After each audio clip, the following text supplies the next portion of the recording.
Olá, boa tarde. Quarta-feira, 19 de julho, dia da inauguração da Unidade de Pronto Atendimento de Cachoeira do Sul. Você vai ver como foi o evento e o que esperar da Unidade de Saúde na zona norte da cidade.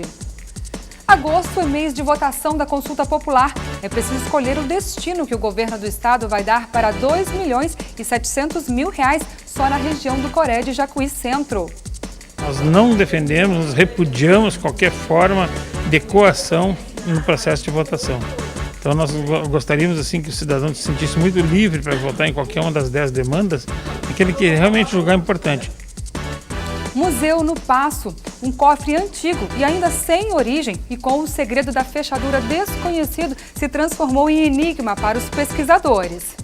O segredo do cofre. Enquanto a equipe do museu ultima os detalhes para a inauguração no próximo dia 3 de agosto, um cofre encontrado ali dentro do prédio desafia a equipe técnica, porque ninguém sabe o segredo para abri-lo e também o que tem dentro dele. Que mistério! Igualdade no cemitério. Indigentes e carentes de Cachoeira do Sul não serão mais enterrados separadamente. Dignidade póstuma. Carentes e indigentes que até agora são enterrados somente aqui no cemitério Jardim Santo, em pouco tempo poderão ser enterradas em qualquer um dos cemitérios mantidos pelo município, sem diferenças. E introdução alimentar nos primeiros anos de vida. O que é mito e o que é verdade quando se trata de amamentação. E isso precisa ser explicado durante a gestação, né? A gente só diz assim, tem que amamentar, tem que amamentar, tem que amamentar, mas como vai ser esse processo? E se não der tudo certo? Sim.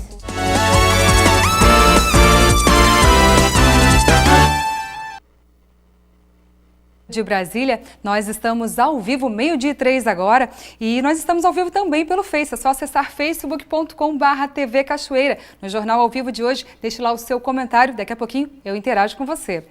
O governo do Rio Grande do Sul entregou ontem 64 viaturas para a segurança pública do estado. Serão 24 veículos para o Instituto Geral de Perícias, o IGP, e 40 para a Polícia Civil, com investimento de pouco mais de R$ 5.300.000. As viaturas serão distribuídas a Porto Alegre, Novo Hamburgo, Caxias do Sul, Santa Maria, Passo Fundo, Pelotas e Santo Ângelo. A Polícia Civil e o Instituto Geral de Perícias do Rio Grande do Sul receberam na tarde de ontem mais 64 viaturas para reforçar ações ostensivas, investigações e perícia em municípios gaúchos. Os veículos somam mais de 5 milhões em investimentos em segurança pública para o combate à criminalidade. A entrega ocorreu na sede da Secretaria de Segurança Pública, em Porto Alegre, onde também foi assinada a ordem de início das obras do novo centro de triagem para presos provisórios, anexo à cadeia pública de Porto Alegre. E hoje nós estamos aqui autorizando o início das obras do centro de triagem, são 96 vagas, também as 64 viaturas, também são ferramentas extremamente importantes, entre os postos regionais do Instituto Geral de Perícias e o reforço também para a Polícia Civil. Embora o investimento seja de 3,5 milhões, tem uma partezinha aí que também são recursos federais. E eu tenho certeza que nós estamos plantando, como sempre digo, a semente que vão resultar no estado que todos nós queremos para o futuro.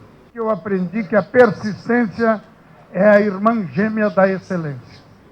Quando vejo hoje aqui que alguém vai receber um veículo por mérito, é sinal de que no poder público as coisas começam a mudar. E é isso que é positivo, porque a sociedade deseja e quer serviços públicos melhores e quer eficiência. E nós temos que corresponder a isso, porque esse é o nosso papel. O governo fará a distribuição das viaturas atendendo a critério que valoriza o desempenho de cada uma das delegacias e seus resultados. Nós adotamos como critério a distribuição dessas viaturas, equipamentos, e para o futuro vai ser um critério cada vez mais aprofundado, a necessidade e o reconhecimento pelo resultado apresentado. Então uma viatura vai para uma delegacia de Porto Alegre, que apresentou uma delegacia de polícia que apresentou um resultado muito bom, e no futuro queremos agregar isso à participação comunitária, onde existem associações para a segurança pública, CONCEPROS, que possam nos ajudar a enfrentar esse desafio, que é melhorar os indicadores de segurança e de não violência no Rio Grande do Sul. E o Estado do Rio Grande do Sul disponibilizou neste ano 60 milhões de reais para a consulta popular. Para o Cored, Jacuí Centro, região aqui de Cachoeira do Sul, o valor praticamente dobrou. O recurso ultrapassa os 2 milhões e 700 mil reais. Outra novidade é que a segurança pública está de volta na lista das demandas e também quer o seu voto nos dias 1, 2 e 3 de agosto, quando ocorre a votação 2017 pela internet. Desde 1998, o governo gaúcho instituiu que é a população quem define diretamente parte dos investimentos e serviços que constarão no orçamento do Estado. O processo ganhou o nome de consulta popular. De lá para cá, algumas mudanças, entre elas a extinção das cédulas de papel e a redução na escolha. Quem vota, escolhe apenas uma das 10 demandas. Embora seja um recurso que a gente sabe, sempre por mais que nós tenhamos duplicado o valor em relação ao ano passado, ainda são recursos insuficientes para atender todas as demandas. Mas é um processo que eu considero sempre pedagógico, né, de valorização da decisão do cidadão. Nós temos que comemorar que nesses últimos 3 anos nós temos a execução da consulta popular tem sido 100%. Nós não temos nenhuma geração mais de passivos de consulta, porque o governo do estado tem pago todos os projetos que entraram nas votações, e há um entendimento nosso assim, de que o processo vai se qualificando ponto a ponto. A reunião que ocorreu no Sindicato da Alimentação foi esclarecedora. Ali, representantes de diversas entidades, mas principalmente da segurança pública, foram tirar dúvidas. E as regras têm que ser seguidas, mas que isso deixa muito dificultoso ainda mais para os segmentos públicos, que o senhor sabe, notadamente, que não dispõe de toda essa logística para operar, para fazer essa operacionalização aí, né? Realmente muitas dúvidas, realmente o processo mudou de lá para cá. No ano passado nós ficamos de fora da consulta popular, esse ano retornamos, então o sistema mudou, agora os votos não são mais coletados em papel, em urnas, né? Não vai ter mais aquela contabilização manual como existia antes, então a gente está fazendo essa reunião para tirar as dúvidas, né, e poder perfectibilizar bastante a votação que haverá nos dias 1º, 2 e 3 de agosto e, né, esperamos que a população vote na segurança pública, até porque aqui em Cachoeira do Sul e na região do nosso Comude, do nosso Cored aqui engloba a Brigada, os bombeiros, a Polícia Civil. E a gente sabe da dificuldade que nós temos em obter materiais como armamento, como viaturas, então a gente pede que a população se sensibilize, né? Quem também esclareceu e fez questão de falar do processo foi o presidente do Conselho Municipal de Desenvolvimento. O fato da alteração da forma como vai ser coletados os votos foi um fator dificultador, né? Claro que nessa modalidade o hospital leva vantagem sobre as demais entidades porque tem uma concentração maior de pessoas no mesmo local. Então fica muito mais fácil de colher os votos, né, em relação às outras entidades que estão participando do processo. O processo de consulta popular, ele sempre é uma concorrência democrática, onde o cidadão, por isso o nome é consulta popular, ele é consultado aonde que o governo vai investir uma parte do seu orçamento. Não resta dúvida que quando aumenta as entidades que estão pleiteando recursos, se torna mais difícil qualquer entidade conseguir ter êxito, ter os primeiros lugares nas votações, que é onde os percentuais das verbas são maiores. Mas eu vejo isso como assim, muito importante para Cachoeira do Sul, porque todas as áreas são importantes, tanto a segurança quanto a saúde são importantes. E o recurso, pelo que foi decidido na última Assembleia do Cored, Jacuí Centro, independente de quem ficar em primeiro e segundo lugar, a fatia de recursos vai ser razoável, vão ser recursos que vão sustentar projetos e investimentos em qualquer das áreas que vai ser de utilidade, que vai ser retornado em benefício para o cidadão, que é o usuário tanto da saúde quanto da segurança. Neste ano, o processo mais votado deve receber mais de 800 mil reais. O segundo, aproximadamente 700 mil. E o terceiro, mais de 550 mil reais. O quarto lugar fica com mais de 400 mil.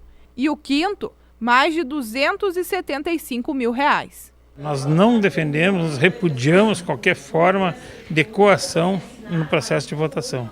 Então nós gostaríamos assim que o cidadão se sentisse muito livre para votar em qualquer uma das 10 demandas, aquele que realmente julgar importante. Agora, o que acontece que é de fato preciso e é uma estratégia necessária para aquele que está pedindo voto para a sua demanda, é que cada vez que for abordar o cidadão, uma cidadã, ele precisa dizer que, olha, eu estou aqui pedindo voto para tal projeto, né? Isso é legítimo. Agora, na hora de votar, quem tem que votar é o cidadão. Então, as pessoas que vão coletar os votos vão ter que estar munidas de tablets, enfim, da estrutura técnica necessária para colher os votos. Mas o procedimento é o mesmo, né? O eleitor vai ter alguns pontos de votação na cidade em que eles vão ter acesso a este processo. Consulta técnica que depende dos aparelhos das entidades que estão em busca dos votos, em busca dos recursos. Exatamente. As entidades que estão participando do processo, como Segurança Pública, Hospital e outras entidades, vão ter que estar munidos desses aparelhos, né? Tendo em vista o procedimento que é efetuado através desta modalidade.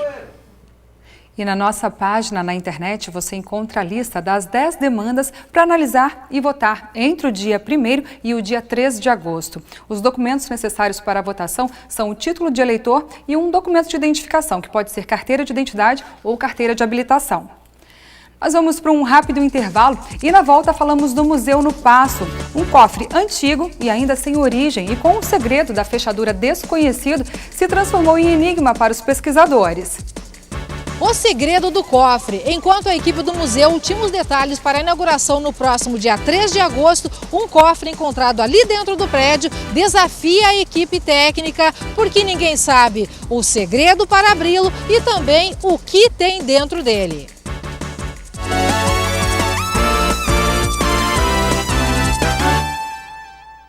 O NT Sul já está de volta agora 12h16 pelo horário de Brasília e com a sua participação aqui no facebook.com/TV Cachoeira. Várias participações aqui, daqui a pouquinho eu vou ler com todo carinho a sua participação, viu? E se você não participou ainda, participe, entra lá no vídeo ao vivo de hoje e deixa o seu recadinho. A equipe do Museu de Cachoeira do Sul ajusta os últimos detalhes para a reinauguração dia 3 de agosto. Na organização de objetos com histórias e origens já conhecidas, os pesquisadores perceberam e receberam, junto com o prédio restaurado, uma peça cheia de mistérios. Veja na reportagem de Lena Caetano. Letras de tamanhos e tipos diversos sendo organizadas uma a uma. Isso para compor mais uma peça da mostra sobre a história da imprensa, uma das tantas que comporão o acervo do museu na nova casa. O andar térreo do Paço Municipal tem bagunça por todos os lados, com peças de acervo de temáticas diversas convivendo temporariamente no mesmo espaço.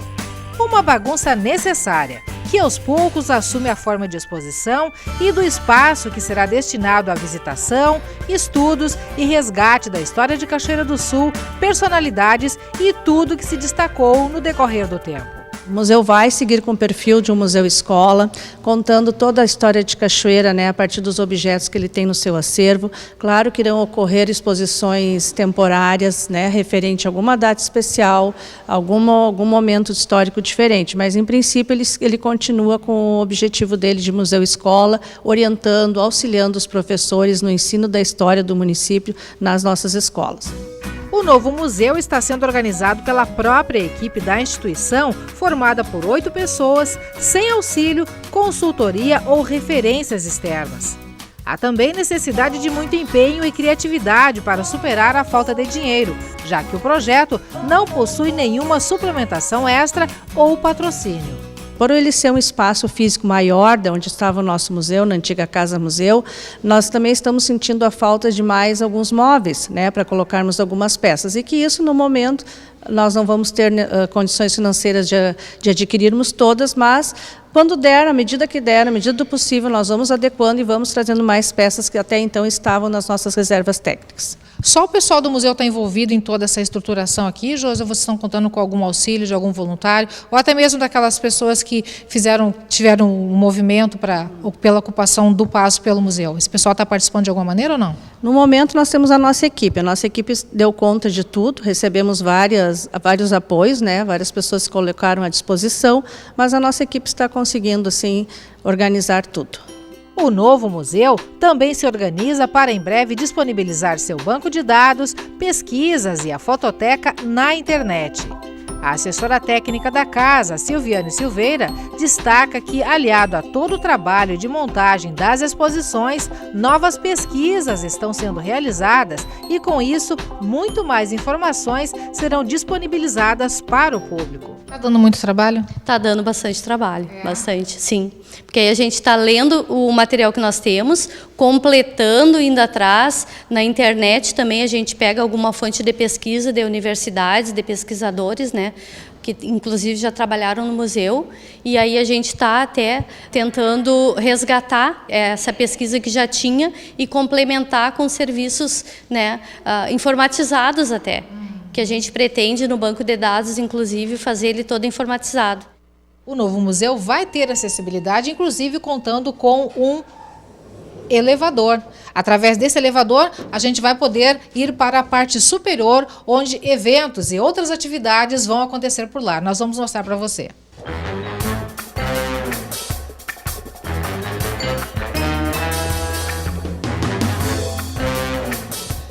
Aqui na parte superior do Paço, o público também vai ter acesso. E toda essa área vai ser utilizada também e principalmente para eventos e para apresentações artísticas também. Toda a estrutura vai ser adequada conforme a atividade do momento. Ele terá cadeiras, data show, tela, sonorização já propriamente para isso.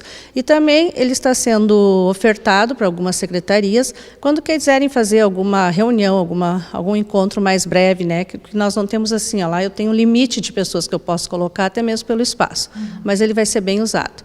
Até mesmo com recitais, programações de músicas, finais de semana, estamos já estudando para lançar os projetos. O museu também personalizará a parte externa do prédio do Paço. O jardim, dividido atualmente com os demais prédios da Prefeitura, terá projeto especial da Secretaria do Meio Ambiente para a realocação das estátuas, vasos e placas de ruas que ainda estão nos jardins da antiga casa no Parque da Cultura. Mas em meio a todos esses preparativos, um enigma. Nem tudo que está no museu tem história conhecida pela equipe da casa. Uma peça em especial está desafiando o pessoal. O mistério do cofre. É isso mesmo. Este cofre tem sido o grande enigma da equipe do Museu Municipal durante essa fase de instalação aqui na nova sede no Paço Municipal. Sabe-se que esse cofre já foi utilizado por 4 bancos que atuaram aqui na Secretaria da Fazenda, enquanto nesse espaço aqui ela funcionou, mas desde a instalação da senha eletrônica não se sabe como abri-lo. Isso porque não se tem uma referência maior, a senha não foi anotada e até agora ninguém conseguiu abrir o cofre e saber o que tem dentro do cofre, se é que tem alguma coisa lá dentro. A peça é tão pesada que durante a restauração do prédio foi necessário um guincho para erguê-la. O cofre vai continuar onde ele está, porque não tem nem como tirar ele, é muito pesado. Foi feita uma base ali de ferro com cimento para ele ficar, né? Porque não teve como movimentar ele, porque é muito pesado. Ele vai continuar ali.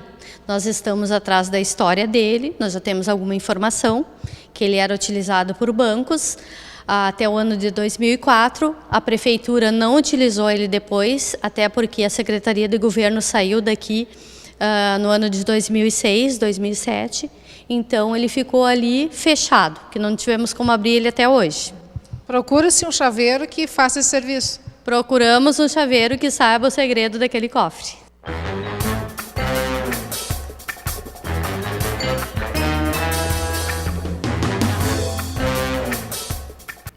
Que curiosidade! É claro que nós vamos acompanhar a abertura desse cofre e trazer aqui com exclusividade para você.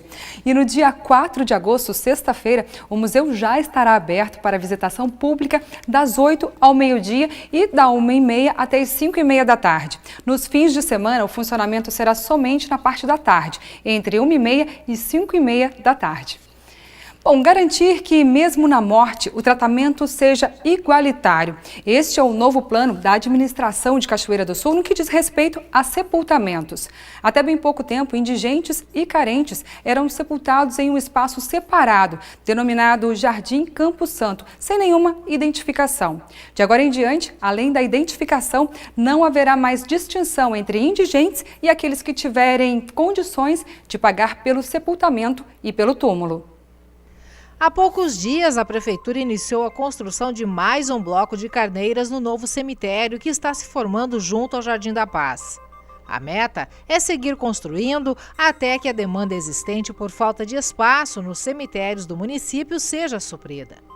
Mas, segundo o vice-prefeito e também titular da Secretaria de Obras, Kleber Cardoso, a intenção é ir além e, na sequência, resolver uma outra situação que também está dentro da área do cemitério Jardim da Paz. Ele se refere ao cemitério Jardim Santo, um espaço disponibilizado pelo município para enterro de indigentes e de carentes cujas famílias não podem arcar com esse tipo de despesa. Até bem pouco tempo, o cemitério Jardim Santo era apenas uma área descampada aqui junto ao cemitério Jardim da Paz. Não havia qualquer referência de que aqui houvessem pessoas enterradas. Isso começou a mudar, a Secretaria Municipal de Obras já começou as mudanças com a colocação de uma cruz em cada um dos túmulos. E não deve ficar assim. As cerca de 700 covas devem receber uma identificação numérica para que a localização de cada um desses túmulos possa ser facilitada junto ao setor administrativo. Neste cemitério, os corpos eram enterrados diretamente no chão. Situação essa que está mudando. A partir de agora, como nos demais cemitérios, serão construídos túmulos de tijolos e cimento. O secretário afirma que essas medidas são sugestões feitas pelo Ministério Público à Prefeitura ainda na administração passada. Há pouco eu falava fora da entrevista com você que hoje os indigentes eles ainda são enterrados num local separado e que a gente não entende o porquê. São apenas indigentes, mas que têm o direito igual a qualquer outro ser humano a ser enterrado de forma digna. Então a gente está procurando atender primeiro a solicitação do Ministério Público com relação a não enterrar mais direto na terra, no chão. Nós fizemos os túmulos de material, mas, por consequente, no futuro, e nós tendo esse espaço suficiente para atender a demanda, né, que, repito, infelizmente é grande, né, mas é o nosso caminho natural, né, Helena? A gente tem que tratar disso de uma forma natural. Todos nós vamos partir e o mínimo que o poder público tem que buscar é condições dignas, né, para que na hora da necessidade que acontece uma perda de um familiar, não se tenha essa correria de aonde enterrar, mas não tem espaço num lugar, não tem espaço no outro, e esse enrola, um joga para o outro, né, responsabilidade, quando na verdade é obrigação nossa em município cuidar, e é isso que a gente está fazendo, investindo nessa área específica. A liberação de enterros nesta área acontece através de avaliação da Secretaria de Assistência Social. Mensalmente, são realizados em torno de 3. Mas a intenção da atual administração é acabar com a discriminação e as diferenças de tratamento entre serviços funerais pagos e não pagos. Todos serão enterrados no mesmo cemitério. Uma vez que a gente consiga começar a construir de forma eficaz e rápida as carneiras necessárias, os próprios indigentes podem ser enterrados naquele local santo juntamente com demais familiares, né? Isso aí, dignidade para todos. 12h28 pelo horário de Brasília. Deixa eu ler só algumas participações aqui.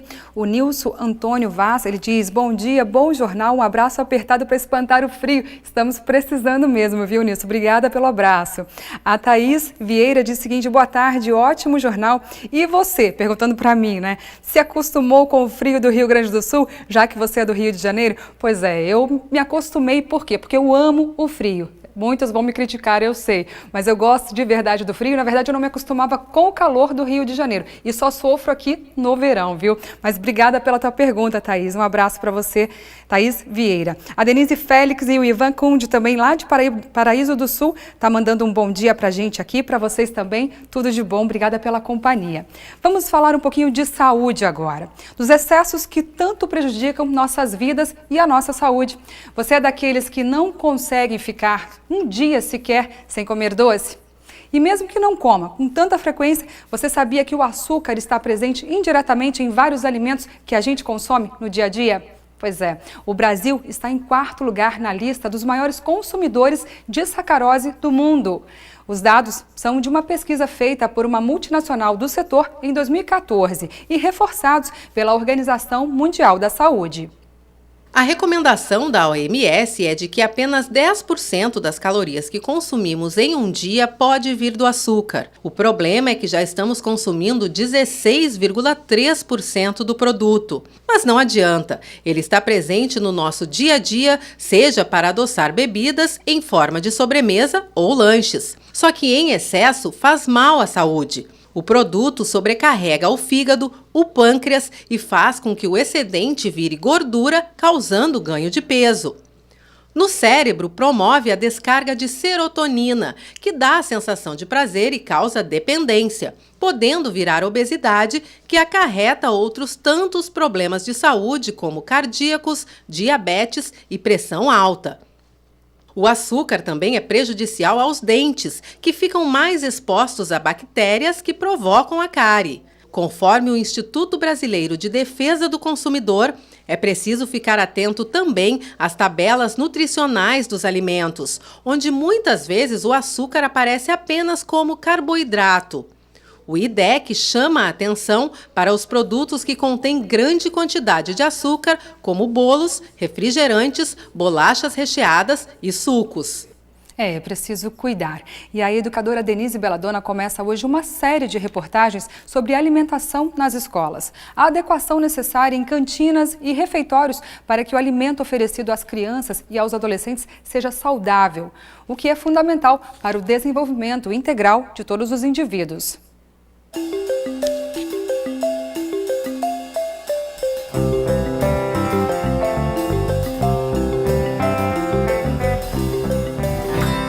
Boa tarde.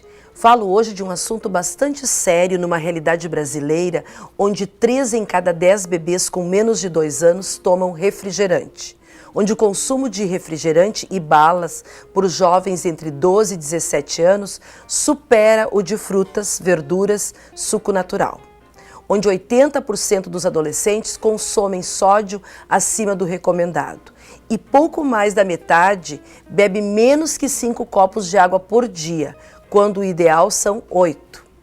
O brasileiro consome em média 51 quilos de açúcar por ano. Esses dados são do IBGE, Ministério da Saúde e Unifesp. Nessa realidade, em 2013, surge um projeto de lei federal com o objetivo de proibir a venda de refrigerantes a menores de 18 anos e de alimentos com alto teor calórico e níveis reduzidos de nutrientes em estabelecimentos de ensino, seguido de um outro projeto de lei do Senado, do ano de 2015, com o objetivo de disciplinar a comercialização de alimentos nas escolas de educação básica, promovendo ações para alimentação e nutrição adequadas às crianças e adolescentes. Nós estamos nos acostumando a ver nas classes escolares crianças e adolescentes obesos, até porque eles aumentam a cada ano. Mas não foi sempre assim, é uma novidade dos últimos anos, especialmente nas crianças de 0 a 5 anos. Para confirmar o que estou falando, existem dados do Ministério da Educação que apontam um crescimento de 79% dos casos de 2008 para 2013. O problema não está na aparência externa do corpo, mas nos riscos precoces de se tornarem cardíacos, hipertensos, diabéticos, com problemas pulmonares, de articulação ou até mesmo alguns tipos de câncer. Para crianças em crescimento, é fundamental trabalhar com a ideia de cuidar do próprio corpo e começar a relacionar consumo com gasto energético. O problema está aí, para a visão de qualquer um. Alguém que prestar atenção e levar em conta vai perceber. Os índices de doenças precoces em função da obesidade também são reais. A escola, sem dúvida, é um ambiente de influência para crianças e adolescentes. Será que as escolas estão cumprindo as regras para suas cantinas por uma simples força da lei? Ou será que compraram a ideia de saúde e estão trabalhando para conscientizar e formar uma geração mais saudável? Assista aos próximos comentários, quando estarei conferindo as respostas dessas perguntas em algumas escolas da nossa cidade. Até lá, espero por você!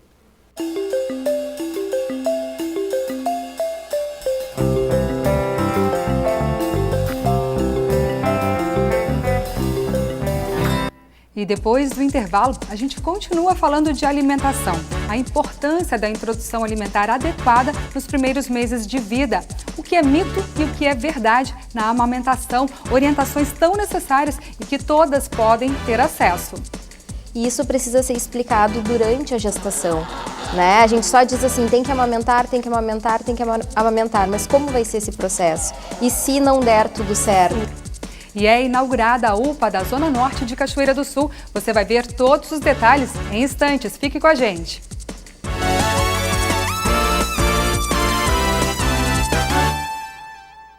Estamos de volta, 12h39 agora, e algumas participações aqui no nosso Face. Obrigada a você que está compartilhando o jornal de hoje com seus amigos, viu? O Maurinho Quadros está lá de São Borja, aqui no Rio Grande do Sul, dando um bom dia pra gente, um bom dia para você aí e também para o pessoal de São Borja. A Aliana de Andrade, bom dia, Darcy, abração da Leia, da Luana, do Aldino, ligados na programação. Obrigado, um abraço grande para vocês também. E também gostaria de mandar um abraço especial para o Adilson, lá do bairro Oliveira, que também está ligadinho na gente aí, está fazendo aniversário hoje. Tudo de bom para você, que Deus abençoe sua vida, viu?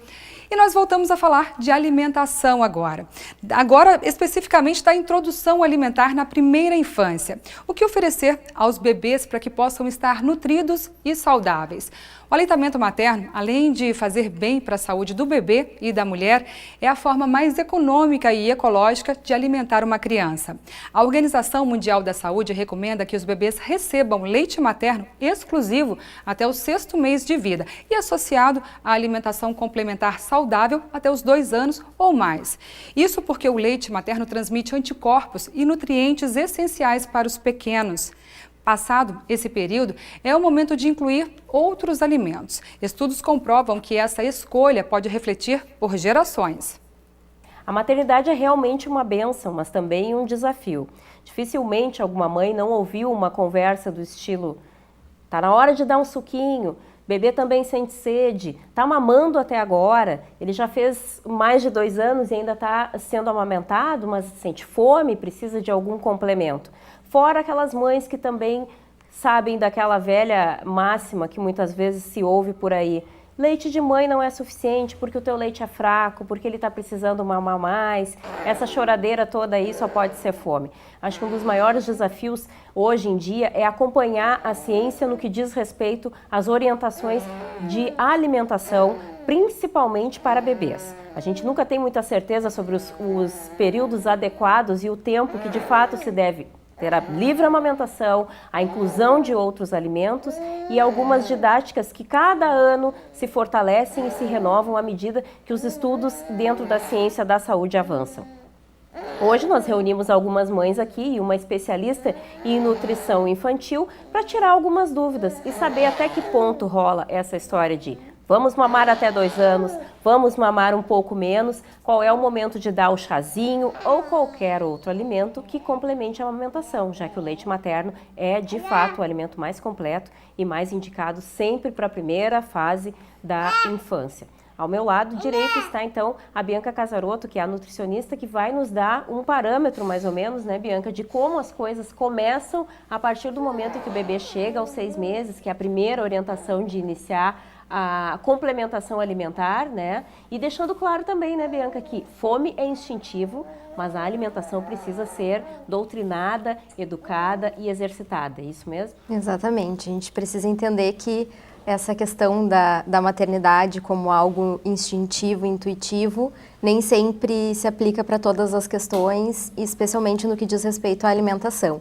né? Nós precisamos entender que o ato de se alimentar é um ato aprendido e ensinado, e esse período dos 6 meses é o período em que a criança vai ter maturidade fisiológica para começar a receber alimentos que não o leite materno ou a fórmula infantil. Gurias, assim, experiências, a gente vai falar um pouco com essas mães, inclusive tem um bebê aqui que ainda está mamando, para saber como é que foi essa trajetória, essa transição que acontece desde o início, desde o nascimento, até essa fase em que eles já começam a ter a introdução alimentar. A Suziane Dias tem 2 filhos já e já tem uma experiência de mais tempo, né, Suzy, com Conrado e com a Mariana. Como que tu fizeste, assim, qual era a orientação que tu tinhas quando teve eles bebezinhos, qual foi a experiência e de que forma tu conduziu essa transição da amamentação para a inclusão de alimentos? O Conrado nasceu há 13 anos atrás. A nossa realidade de informação era um pouco diferente. Nós ainda não estávamos vivendo esse boom tecnológico, então a gente tinha muitas informações, nós tínhamos muito conhecimento, mas ainda não tanto quanto hoje. Eu, na verdade, sou um pouquinho contra o que acontece hoje, assim, essa meio escravidão que está acontecendo, de que é necessário que seja o aleitamento materno que tenha. Acho que existem características em cada grupo familiar e necessidades também de cada grupo familiar, além, é claro, das dificuldades impostas pelas questões de saúde. Eu não pude amamentar nenhum filho. Então, eu sou uma mãe que não teve esta visão, não tive essa condição. Mas tenho certeza que fiz o melhor possível por cada um deles, né? Alimentei da melhor forma possível cada um. Bianca, o que acontece quando a mãe não pode amamentar? Qual é a orientação que se tem hoje? O que há de mais atualizado no sentido de orientação para aquela mãe que não consegue amamentar no peito?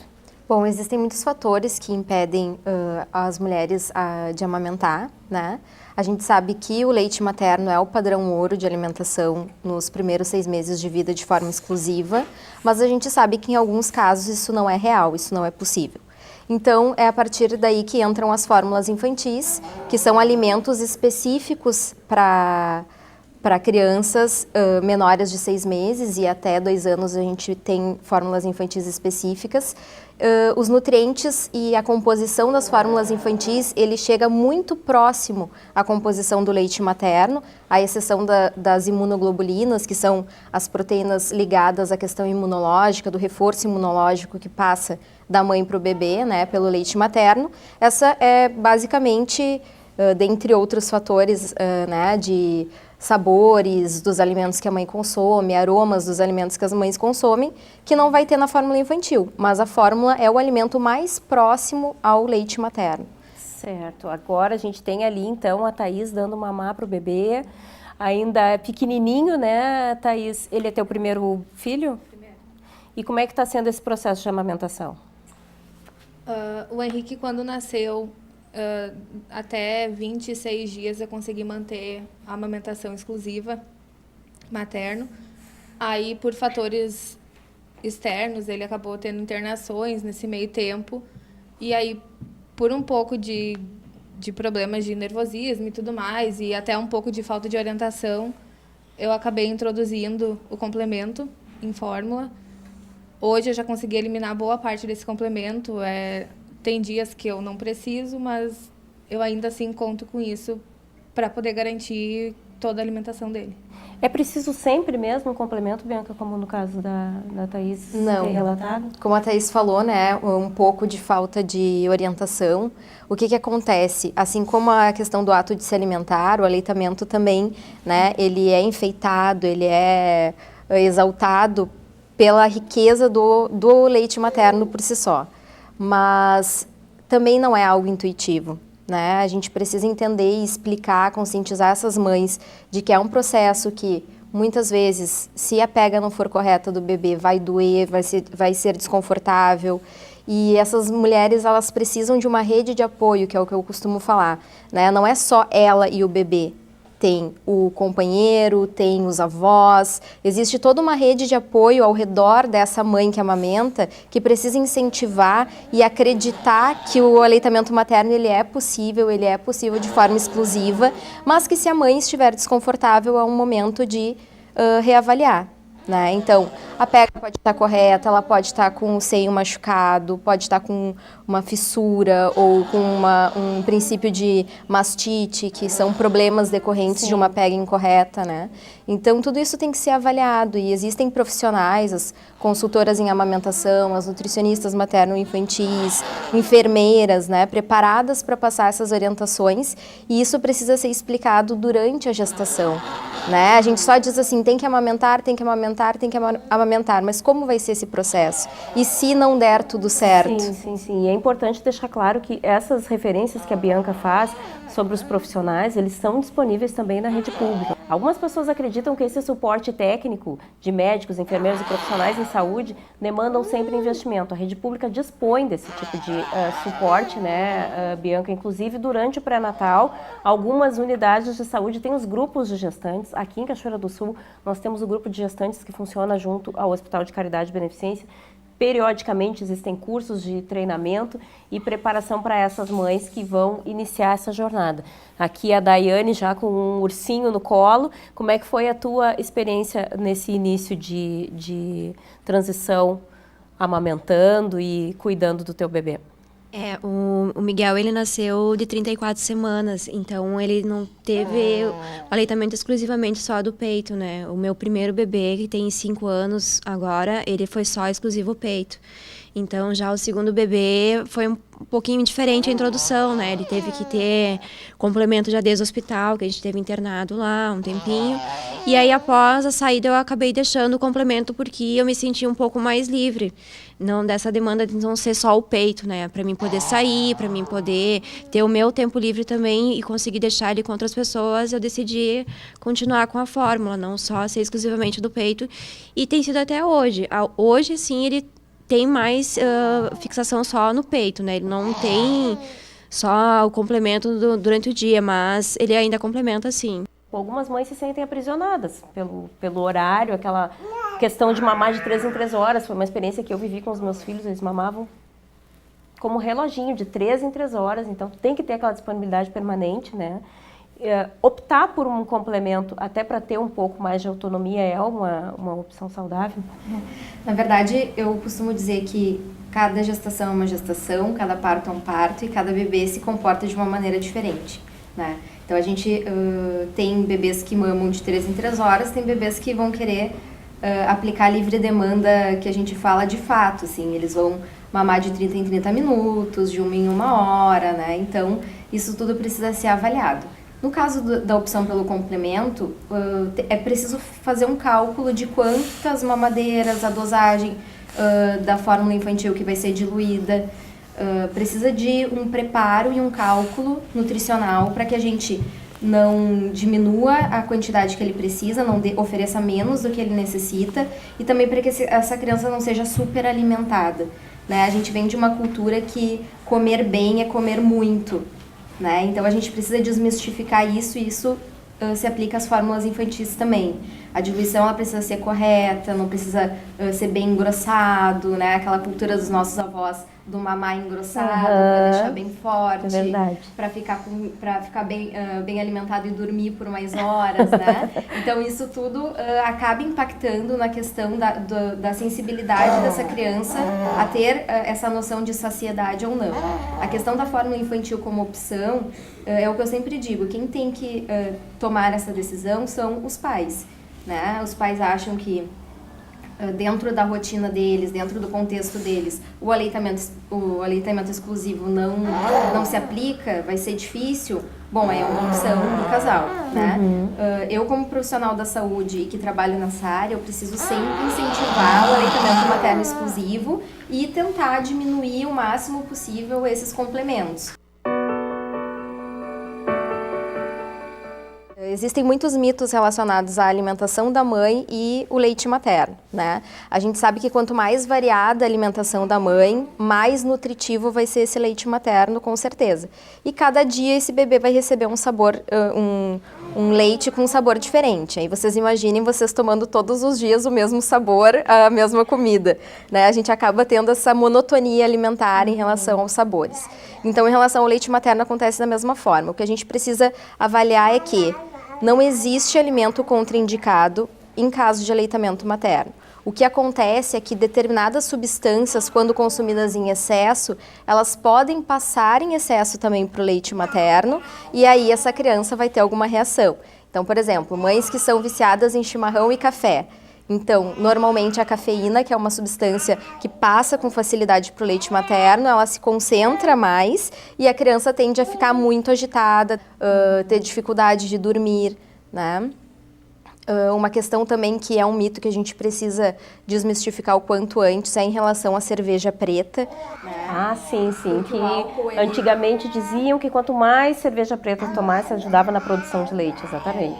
Que era um alimento que aumentava a produção de leite, né? O que acontece? O álcool, ele é uma substância que passa para o leite materno, isso é comprovado. E o que acontece? A criança que ingere pequenas dosagens de álcool, ela pode ter efeitos a nível neurológico na fase escolar.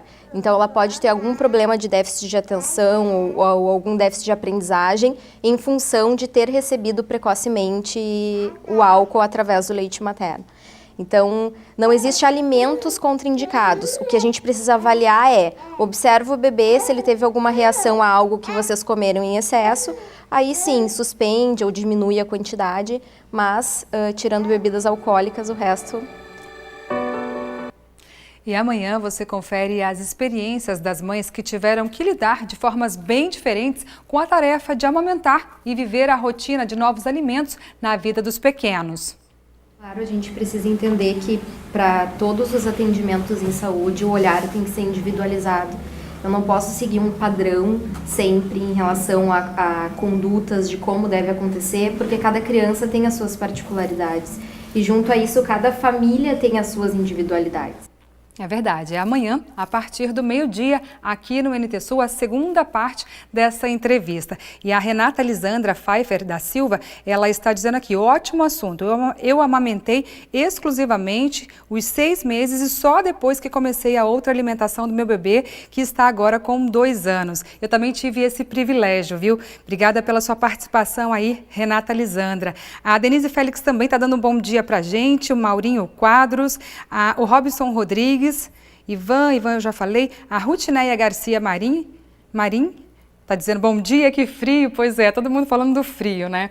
Bom, gente, a unidade de pronto atendimento da Zona Norte de Cachoeira do Sul foi inaugurada hoje de manhã. A UPA, que fica na Avenida Brasil, vai atender a todos os bairros da cidade. O atendimento começa amanhã, a partir das 7 horas da manhã.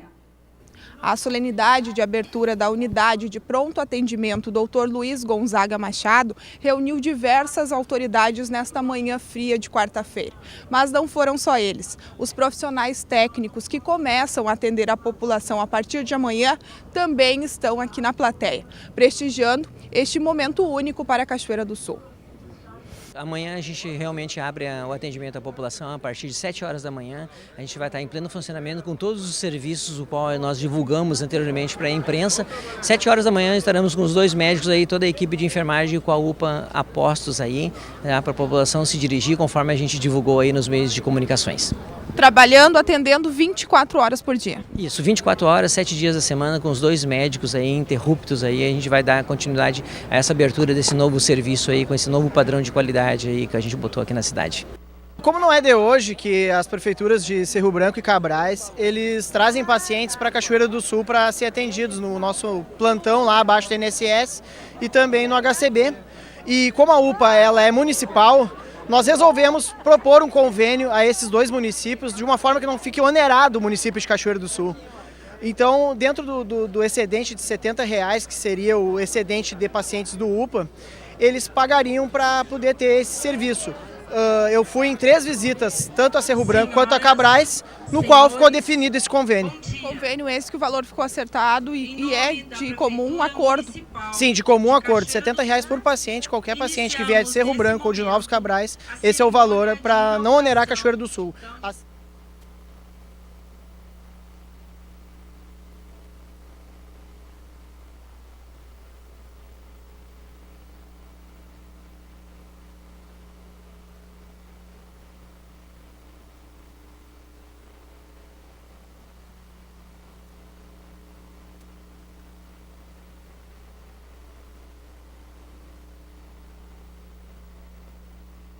O Dr. Luiz Machado foi uma das figuras mais importantes na minha vida de médico aqui em Cachoeira. Eu acompanhei ele talvez por 30 e poucos anos, 40 anos aqui em Cachoeira, não sei bem qual é o tempo, mas sempre foi um médico que nos atendeu, sempre foi um médico que nos deu segurança. Cada vez que nós precisávamos de uma opinião médica de uma pessoa de mais conhecimento, Luiz Machado estava sempre presente. E não só para mim, mas como para inúmeros médicos novos que estavam chegando em Cachoeira. Ele foi um tipo de um professor, ele foi um tipo de um guru, e além do que a vida pessoal dele, os ensinamentos, os conhecimentos, o que ele nos passava, a segurança que ele nos passava como médico, nos dava uma assim, vontade de cada vez mais nos apaixonar pela medicina, e foi o que aconteceu. Ficamos muito felizes, até porque ele foi muito influente na cidade, como médico, então muito mais, foi vice-prefeito, vereador, atuou na lei orgânica do município e atendia tanto o pobre quanto o rico do mesmo jeito. Olhos lacrimejados, é emoção realmente. A emoção é muito grande. O nosso pai era uma referência para toda a nossa família, como pessoa e como médico, né? Eu tenho um orgulho muito grande. Eu sou corretor de imóveis, eu ando em toda essa cidade e onde eu vou falam bem do meu pai. E isso não tem preço. O Dr. Luiz, e agora por último o Machadão. Essa nasceu com ele, essa nasceu com ele, essa nasceu com ele. Em toda casa que eu vou, a lembrança é sempre positiva e isso faz um bem enorme a nós da família.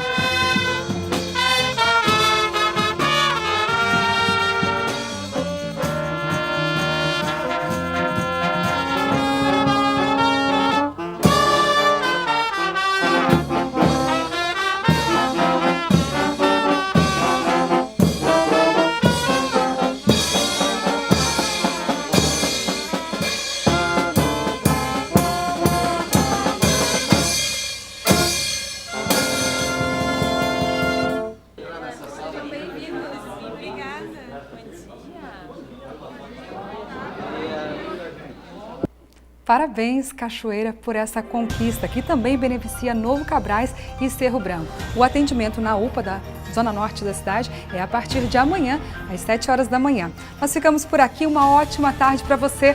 Até amanhã, tchau!